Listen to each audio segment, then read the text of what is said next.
আসসালামু আলাইকুম, কেমন আছেন সবাই? আশা করি আলহামদুলিল্লাহ আপনারা সবাই ভালো আছেন। আমি আসছি আমার আম্মুর দাঁতের রুট ক্যানেল করতে।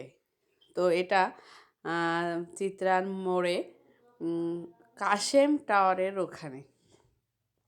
ডাক্তারের নাম কানন। তো আমাদের তামান্না খুবই একখান ভালো মেয়ে আমার আম্মুর। সে নিয়ম করে তার মায়ের ডাক্তারের দেখাতে সেই নিয়ে আসে।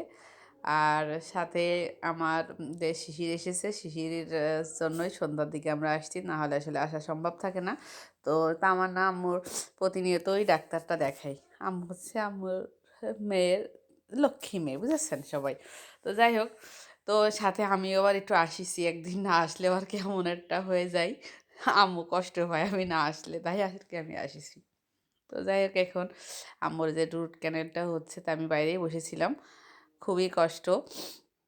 তো আমি ভিতরে ঢুকছি, ঢুকে আর কি দেখলাম যে কীভাবে আসলে কাজটা করছে। আমি আসলে দেখছি আর কি, তামান্না সারাদিন ধরে আম্মুর পাশেই দাঁড়িয়ে আছে, দেখে যাচ্ছে। আর আম্মুর সাহায্য, আম্মু হাতটা ধরেই আছে, কারণ আম্মু খুব ভয় পায়।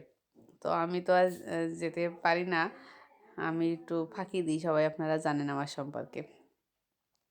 তো এই যে কাজ হচ্ছে, তো আমি কিছুক্ষণ দাঁড়িয়ে দেখলাম। আসলে অনেক মেশিন, অনেক কিছু, আসলে মানুষের অসুস্থ হলে আসলে বোঝা যায় যে সুস্থতা আসলে মানুষের জন্য কত বড় নিয়ামত। যে সুস্থ মানেই অন্য রকমের, যে অসুস্থ হয় সেই আসলে জানে। তো আমি ওখান থেকে বের হয়ে আসি, বাইরে আমি অনেকক্ষণ থেকে পেপার পড়ছিলাম। পেপার মনে হয় মুখস্থই হয়ে গেছিলো সেদিন আমার।